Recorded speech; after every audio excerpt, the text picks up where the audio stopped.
So I am so excited to be joined by Dr. Roy Beck to talk about some new exciting research on Afrezza insulin. And for people who don't know you, you've done some really, really cool and important research in the diabetes space. But I would love for you just to tell us a little bit more about yourself and kind of what that work has looked like. Sure, happy to. So thanks, MJ. I appreciate this opportunity to talk to this group. So I'm a physician and epidemiologist. I've been working in research now for 40 plus years, and it'll surprise many of you that I started out as an ophthalmologist, and then we'll get to how I got into diabetes research in a minute. So I was on the faculty of the University of Michigan in the 1980s, from around Philadelphia originally, and became involved in research. And then in the mid 1980s, we moved to Tampa, where I've been for the last almost 40 years, and largely have been at universities for a while working on research. And since my background was in ophthalmology, it was in eye disease.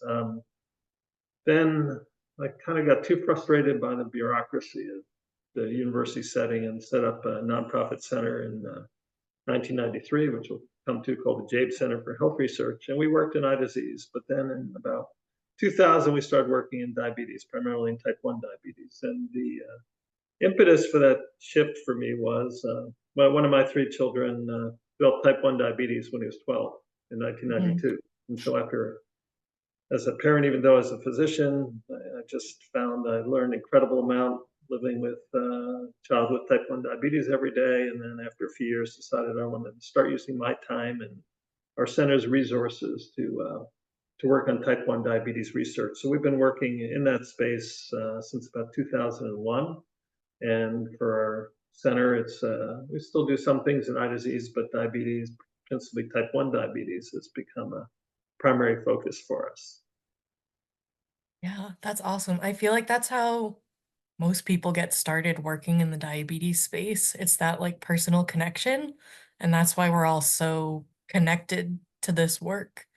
Um, and I feel like a fun fact that you left out, the Jabe Center is named after your kids. Is that right? It is. So I love that. we're coming up with a name for the center. It's JAEB, and it's my children in order of age: Jody, Andy. Andy's the one with diabetes, Eric, and then Beck.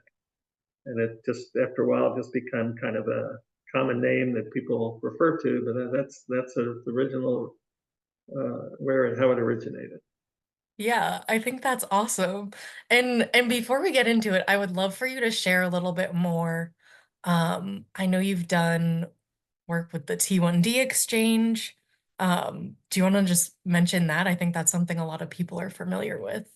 Sure. So just a little predating that. So as I mentioned, I've been Mhm. working in type 1 diabetes studies since about 2001, and a lot technology driven. So we've worked on studies with pretty much all of the CGM sensors back to the very original ones. There was one called a GlucoWatch that we did a study in 2001 on. And then all the generations of Dexcom sensors and Abbott sensors.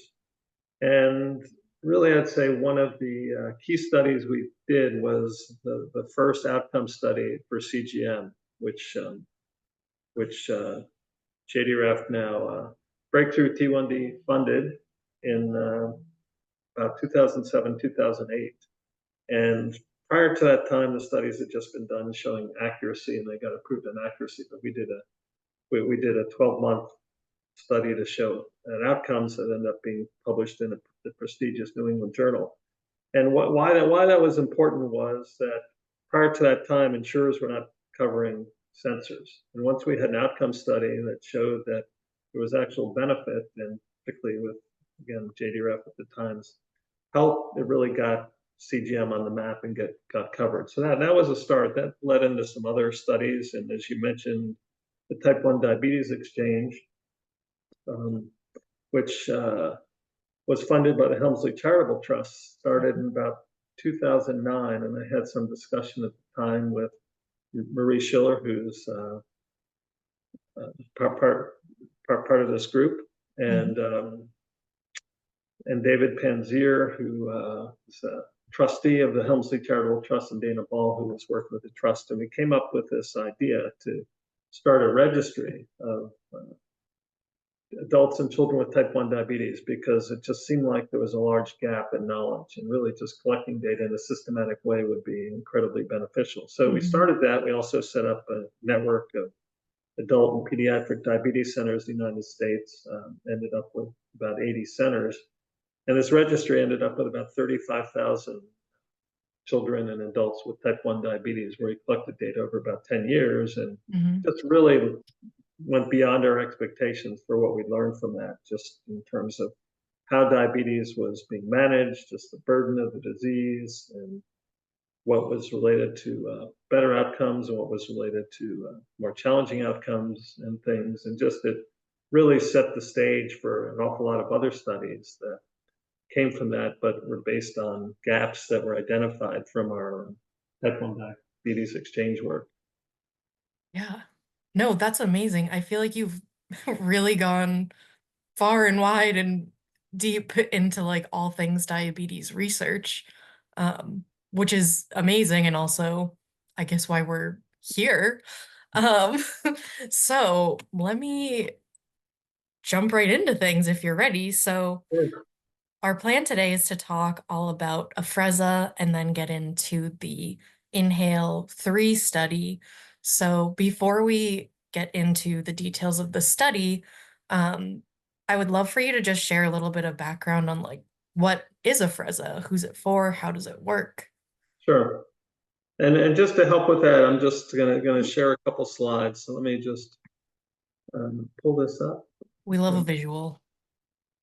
Just so those who aren't that familiar with Afrezza can see it a little bit. So Afrezza is a powdered form of human regular insulin. So it's the same insulin. If someone was using regular insulin, it's the same insulin. It's just been put in a powdered form that ends up being in a cartridge, and that cartridge is put in an inhaler, and you inhale it. And it comes as three different size cartridges. So depending on your dose, you may take more than one cartridge. So I just have a little video, 10-second video here that I'm going to show, just so you'll see how simple this is, of the cartridge being put in the inhaler, and you take the inhaler up. You can see it's very small, and you just inhale. And in Mhm. that second, that amount of insulin went into your lungs. And what differentiates Afrezza from just the standard rapid acting insulins that are injected is this. So this slide, if you look on the left slide here, is comparing Afrezza, and you may see on some of these slides refer to it as TI or Technosphere insulin. That's its generic name. And it's comparing it here to Humalog. And so what this is looking at is how rapid that insulin dose gets into the bloodstream. And so the yellow here is the Afrezza, and along this horizontal axis here is time. And so you can see that very quickly the Afrezza gets into the bloodstream. And it's almost very close to just the pancreas reducing insulin in response to Mhm. the blood sugar going up. And so you can see that versus the Humalog, which has a much more of a delay and actually doesn't get up to as high a level either. But then the other thing to look at is how quickly the level of the insulin from the Afrezza goes away, whereas with the Humalog it lasts for a long time. And so where that's important is just after meals, for instance, of knowing, and probably many of you have heard of the term insulin on board, where the Mhm. insulin you inject just lasts for a while. And because of that, you have to be careful about not injecting more insulin, even if your glucose is high, because it's going to be additive effect of too much insulin on board, and that could end up leading to a low blood sugar. So one would expect with the Afrezza, with this going away so quickly, one, you could dose more aggressively with the meal to try to minimize the hyperglycemia that occurs after you eat. Just because it goes away fast, and you don't have as much risk of blood sugar going low after the meal. And we want to look at that in action look at one more slide here. So this is a study we did actually at the very beginning of the INHALE-3 study, which we'll come to. But in this one, at the very beginning of the study, when the study participants were in the clinic, they were given a standard meal to drink, which had a standard amount of carbohydrates on it. And Okay. then they were randomly assigned to either give a TI, which is the Afrezza, or just the rapid-acting analog insulin that they usually do. And the interesting thing about this study, as you see on the right-hand side of the slide, is this study took all comers. So it actually had about, you can see roughly half of the study were AID or automated insulin delivery, or you may know it by hybrid closed loop or closed loop studies are all synonymous terms. So about half of the participants who were in this study were using an AID system, and most of the others were using multiple daily injections. And so this is actually, if they were using an AID system, most of them were Control-IQ. There were some Medtronic 780G, some Insulet Omnipod 5s. They were there. They continued using it during this testing, and but the red line means that they gave their usual bolus that they would have given through the pump. The blue line is instead of giving that bolus through the pump, they did an inhalation of Afrezza. And so here we're seeing how much the glucose rose after that meal, and you can see that the blue, which is the Afrezza, led to a significantly lower amount of rise in that glucose post-meal compared with just giving the rapid-acting analog, such as Humalog or Novolog, the vast majority of them. Again, with half of them being using an AID system here. And so this really demonstrates what that potential benefit of giving Afrezza is, that it acts much more faster than the injection of insulin through the skin before it gets into the bloodstream. Yeah, I feel like there are a few things that I'm learning from the slides that you were showing, and I want to say them back to you, so I'm making sure I'm understanding correctly. So I feel like one thing with the slide you were just on comparing, you know, even the people with AID versus using just the standard like rapid acting insulin. Um, that shows that people can be really dynamic in their diabetes management. It's not that you just have to stick to your pump all the time or just MDI. I think this type of insulin um, gives you more options, which isn't something we always have with diabetes. So that feels really good to me. Is that accurate, would you say? So that's accurate, and Or, yeah, it is for sure. And maybe after we look at the INHALE-3 results, we can talk a little about the how it could be used, with in conjunction with a pump, and what you have yeah, to be careful of if you use it that way, because the pumps aren't designed to yeah, have we can stuff that way. definitely So unpack. let's come back to that one. Yeah, and then the other thing, I think what's really nice with how quickly your insulin starts working with Afrezza. I was at my endocrinologist yesterday talking about how pre-bolusing is just like very difficult for me for whatever reason. So I think that this is one step closer. If you forget to pre-bolus, your insulin is going to start working in your system that much more quickly. And then at the same time, should your dose not be perfect, which happens a lot in people with diabetes, um, it seems like you might not be stacking as much should you do a correction after the fact because it leaves your system so much faster than your typical like Novolog or Humalog. So everything you just said is right on. I should have said Yeah. actually. So in the graph I just showed comparing the Humalog Novolog versus the Afrezza. So the Afrezza was given right at the start of the meal, Hmm. whereas the Humalog or Novolog was given 5 to 15 minutes before the meal to try to approximate what is instruction many people are given. Not that they necessarily do it. So we wanted to look at that under the best case scenario. So it wasn't that they're both given at the same time. It's actually, we Yeah. gave the Humalog Novolog a head start. And even with the head start, you saw that. So absolutely, what you said is right. You don't necessarily have to pre-dose with the Afrezza. Is you take it right when you start to eat. The other thing related to insulin stacking, which is also right, is our instructions to the participants who were using Afrezza during the study was that they could give another inhalation after an hour. And you would never do that with the subcutaneous injections, just for the reason you said, you'd have too much insulin on board. So if their glucose was above 140 an hour after the prior dose, there's not much of that left. And so they'd be advised to give another dose an hour after a meal if it was Yeah, and still. even just thinking of someone who is on MDI, multiple daily injections, um, I feel like it is a pain, literally and metaphorically, to give another dose. Like, okay, another injection, like sometimes that can lead to burnout or just it's a lot. So it seems like this is easier in a lot of ways. But that's really cool. So why don't we get into the study? Yeah, So one thing that I did want to mention, Afrezza has already been approved. Like people have the ability to use this today if they wanted to with, their doctor's approval and all that.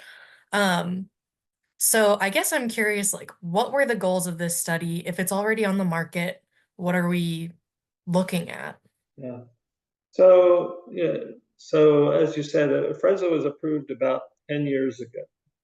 And so it's been around for about 10 years. It's not until more recently gotten a lot of traction in terms of use. I think the use now is quite a bit more than a couple of years ago. Um, so I'd say the goal of us doing a study at this point was a couple. One, through experience, it's been shown that the dose that's needed for using Afrezza for the inhalation is not a one-to-one correspondence to someone using Humalog or Novolog. Um, and, and and so we started referring to the term Afrezza units to try to differentiate it from just the units of Humalog or Novolog someone would be using. And it turns out it's probably for most people like two to somewhere between 2 and 3 times more, which is a little hard for some people starting just because they're used to, they do 5 units with a meal and thinking, gee, if I'm taking 15, that's like a way too much. But it's because not all of it when you inhale is absorbed.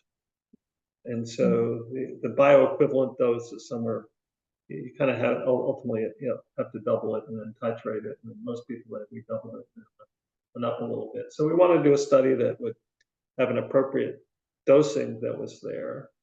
And we also wanted to be able to compare it with,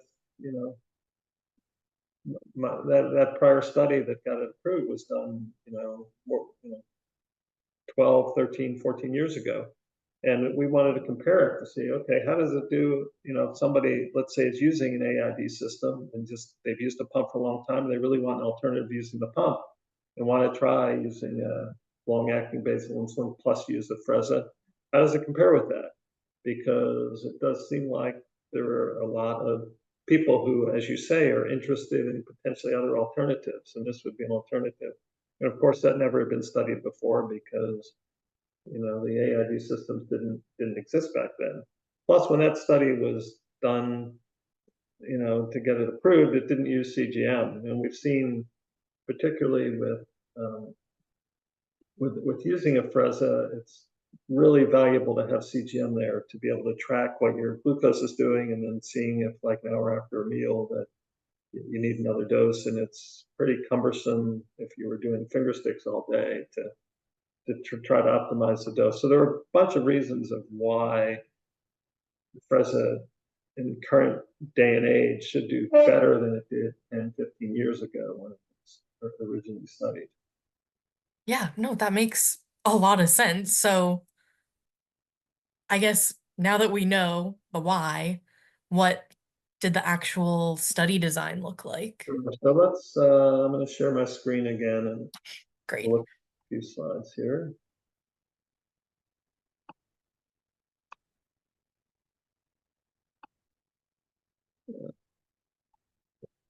So this is a study we did, and Mankind is the name of the company. It was founded by Al Mann, who's died a few years ago, but was a pioneer in just many areas of diabetes. Before he started Mankind and developed the Freza. He developed the Minimed pump that then Medtronic took over many years ago. Did that. So he's made incredible contributions. So he set out as his mission to develop inhaled insulin. Was really a believer in it. So the study we did, we enrolled in a pretty short period of time, 123 individuals with type 1 diabetes. They ranged from 18 to 77 years old. Mhm. And you can see here, and as we saw in the prior slides, about half were using an AID system, and over half were pump users. A few were using a pump that wasn't automated, and then the rest using multiple daily injections. So the fact that we had so many people using AID systems that were willing to come into a study where they would give up their AID if they were assigned to use the Afrezza, just I think speaks to the point that there are a lot of people out there that are at least looking at wanting to have a potential alternative to having a pump all the time. And That's so huge. what was done in the study is that the participants came in, as mentioned, you can see here what they were using when they came in, and then they were ready to continue their pre-study insulin delivery method. That was kind of our control group, what we call the usual care group. So again, that usual care group was about half AID system users, or they were switched to a regimen that included a basal insulin once a day, and it was Tresiba, which is generic name Degludec, that we used, plus the inhaling of Afrezza. So they would give up their pump, and so instead of their pump, they would switch to a once daily basal injection and then inhaling the Afrezza for their meals and Gretchen boluses. So in this slide, what we're looking at is the hemoglobin A1C results. Hmm. So on the left, the TI group, that's TI again is Technosphere insulin, the generic name of Afrezza, and that's the group that was using that plus placebo. And you can see that their baseline hemoglobin A1C was 7.6, and then when they stopped their AID systems, if that's what they were using, and switched to this, it stayed stable. So we showed there that switching from whatever they were doing pre-study to giving up their pump again and to use the Afrezza plus Tresiba, it did not. They managed to maintain a stable hemoglobin A1C. And then on the right side, we see the usual care group, and here they were using the same insulin delivery method at both time points. So half of them were using AID, and half here, and again, see essentially no difference there. But Yeah. so when we look at the overall average, and this met our primary endpoint for the study, we see that, the A1 hemoglobin A1Cs were maintained even when the AID systems were taken away. But this is only telling part of the story here. The story is interesting, goes deeper than this. So this is looking at the results a different way. And what we see here is there's three different sets of bars. The blue is the Afrezza Tresiba group, and the red is the usual care group. Again, the usual care group here is about half using AID system. And so we looked at some different outcomes. So first was trying to reach a target of hemoglobin A1C less than 7%. This was a 17-week study. And you can see that almost twice as many reached that target of less than 7. Again, this was switching, half of them switching from the AID system to using the Afrezza. We saw 30% versus 17%. In the middle set of bars, we've looked at how many improved by more than 0.5% in A1C, so 0.6% or more. And you can see that 21%, even switching, half of them switching from AID improved more than 0.5%, and in the other group, a couple people still improved, even though they were continuing the same insulin. But what's interesting is that was, and why the mean change comes out the same, even though you have this much improvement, is there was a roughly equal proportion that worsened.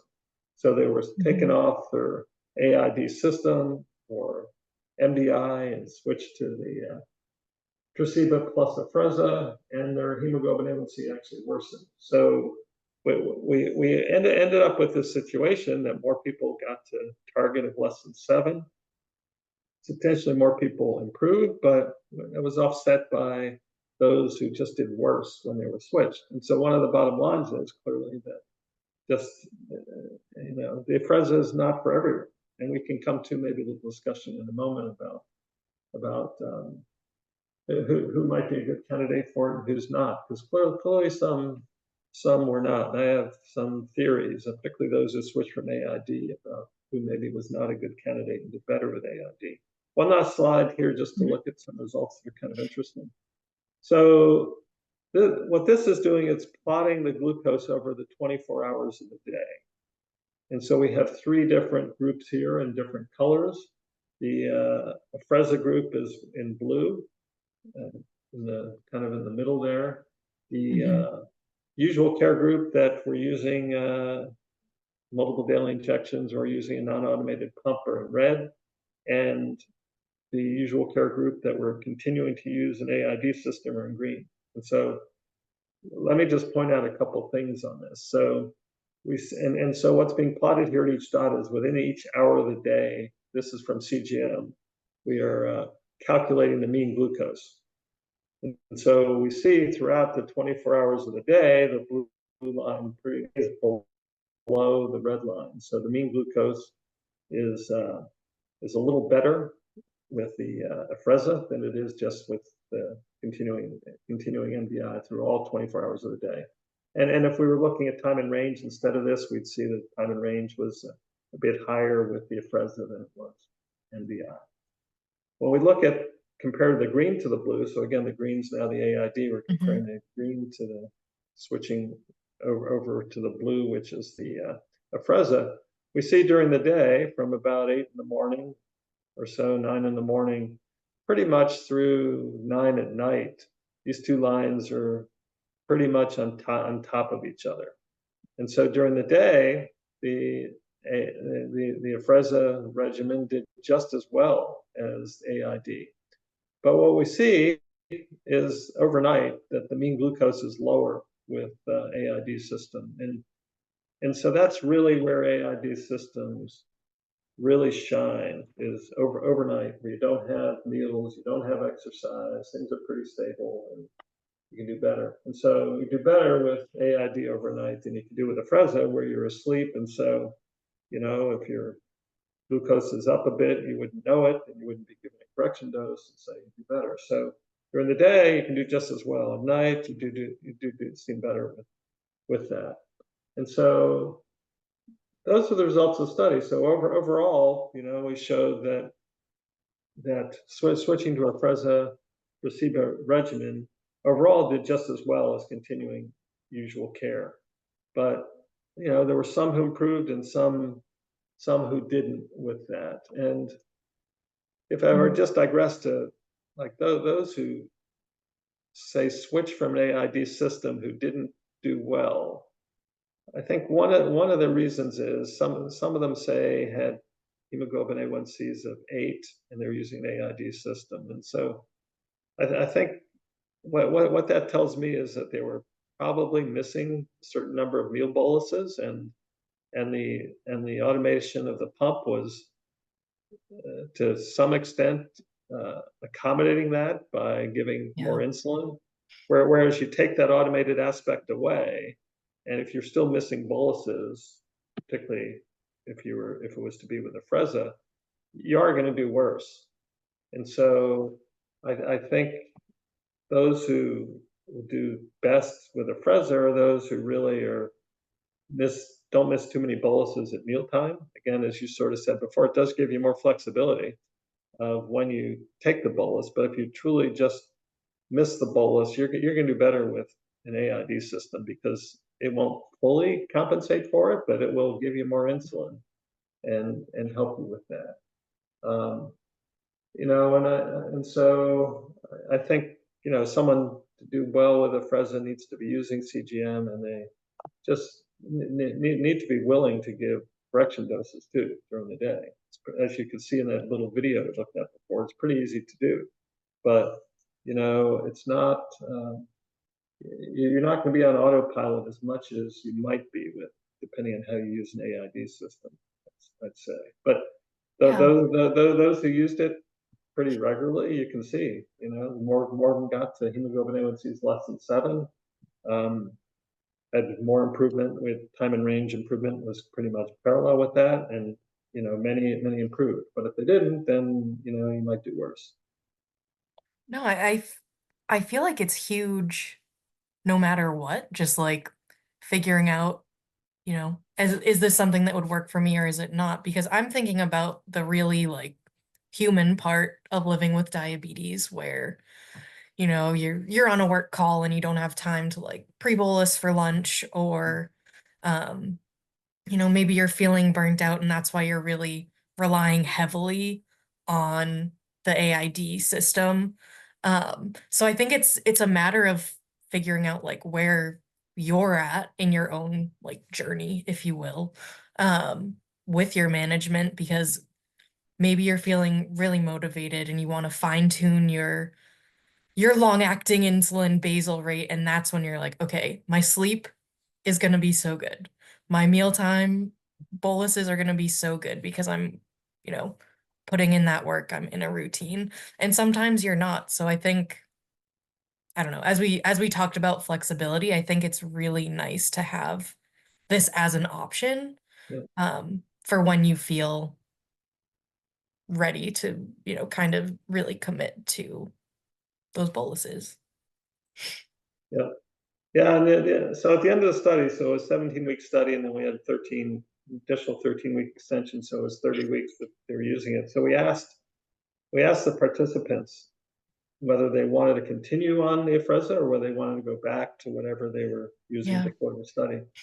And about 40% of them wanted to continue on the Afrezza at that point. That included a lot who had been using an AID system. And so even though they may not have done quite as well overnight, they just liked, I presume, the flexibility, and many of them did better during the day than they were doing with their AID system before. So I think as you say, it's not necessarily for everyone, but it's an important option I think Yeah. people have that they can consider. Yeah, absolutely. So I guess as we're taking like all of the learnings from this study, um, I guess where can you go to either learn more or, even just figure out like, is this right for me? Like, what do people need to know before starting, I guess? Yeah, so one would be to talk to your diabetes care provider, whether if it's not an endocrinologist, they probably don't know much about Afrezza.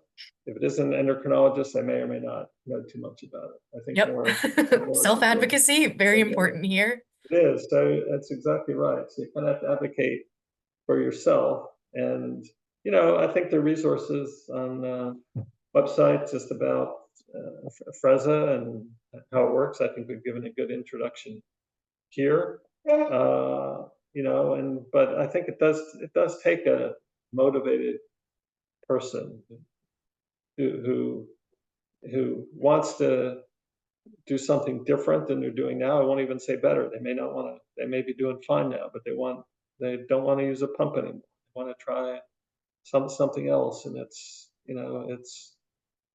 pretty easy. You could see from that demo Hmm. to use the Afrezza. Yeah, so do your research, talk to your doctor, go from there. Yeah, the other so we have a little study we're going to be starting pretty soon, looking to see if it can minimize using Afrezza can minimize hypoglycemia during exercise. So one of the problems with exercise is, say you're exercising in the afternoon, you eat at lunch, you give your meal bolus, you still have a fair amount of insulin on board the time you're exercising, and you may go hypo. But if you were to use Afrezza at that meal, then presumably even an hour later, there wouldn't be that much of that insulin on board. And we think, it may minimize hypoglycemia. So there's some aspects like that that study is going to Helmsley Trust is funding. We're starting pretty soon to look Very cool. Well, I can't wait to, reconnect and share all that data next at. time. Awesome. Is there anything else that you feel like we missed or that you want to share? So we said in the beginning, you had brought up about using it with a pump. Yes. And so let's just talk about that for a moment of using it with an automated insulin delivery system, because there are some people listening to this who probably think, gee, I want to stick with my AID system, but I get frustrated even at meals by how much my glucose goes up because, even the most people with using an AID system still during the day, about a third of the day, their glucose is above 180, just because of how the insulins act at meals, and so their time in range is 70 to 80%, Hmm. but a third of the time they're during the day at least they're above 180, and that's because the insulins just when bolus just don't act fast enough. And so could this be used in conjunction with AID system like we did in that clinic meal challenge, like I showed? So it could,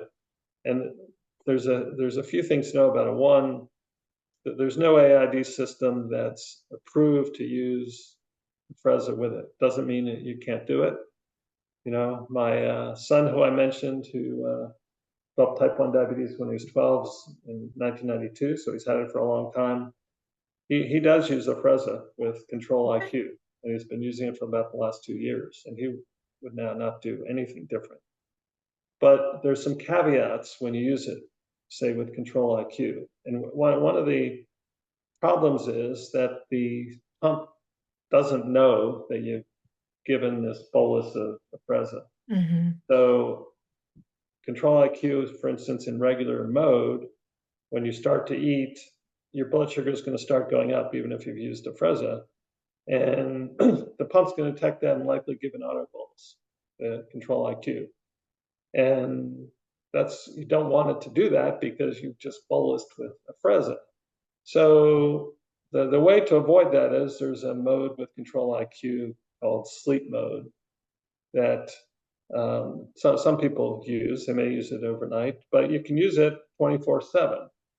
And when you're in sleep mode, there's two things that happen. One, you have a lower set point, but two, it just modulates the basal insulin. It doesn't do auto boluses. Right. So you get rid of that concern with that. And so I think it could be used. I don't want to advocate anything that's off label for anyone to do, but I think if someone was using it with Control IQ, they could do it safely, like my son does, using it with 24/7 sleep mode with that, Yeah. and it seems to work pretty well. With some of the other systems, the problem is that the algorithm bases itself on total daily insulin, and so may adjust the next day what on your total daily insulin was for the next day. And I think the Omnipod 5 does that, and I think 780G may do that. And so the problem there is, again, the pump doesn't know that you gave the Afrezza, and it may be disadvantageous for the algorithm to Right. do it with that. And so none of those that are commercially available have the ability to inform the pump you've done Afrezza. Now the one system that does is the DIY loop. So in DIY loop, Okay. you can inform the system through the app that you've given Afrezza. So it will know that and it accommodates that. Now the typo loop, which some of may have heard of, that's been approved, but it's not part of any system yet, but will be at some point. I presume we'll have that feature also, but none of the others do. And so that's the problem. And the Control IQ, in sleep mode, it's probably the one that works pretty well, or there may be some listening to this that use DIY loop, and then you do have the ability with DIY loop to Yeah. inform it about the Afrezza. But when you do that, it's like, to me, in some ways, the best of both worlds, because you have the automation of the pump to try to keep the glucose at as optimal level as possible. And then you have the ability with the Afrezza to try to minimize the post-meal rise and potentially minimize hypoglycemia during exercise. Yeah, I like you said, it's off label, so it's technically not approved. Just throwing that out there, but Yeah.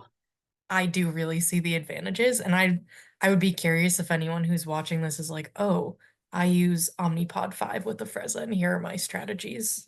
Yeah, and it may Be be fine. It's curious. just theoretically, right? It's potentially problematic, and yeah, it potentially would be fine. So I think if you're using something off label, whatever it is, you're using DIY loop, which is not approved algorithm Yep, per se, you should talk to your provider about it and just be cautious with getting started on something. of course. Love it. Awesome. Okay, well, I want to say thank you so much just for coming on and sharing all of your insights and your background and your research. I think the community really has a lot to learn from you and your work. So it's been amazing getting to chat through it all with you. Great. All right. Thanks, MJ. Enjoyed it. Thanks so much. Take care. Bye.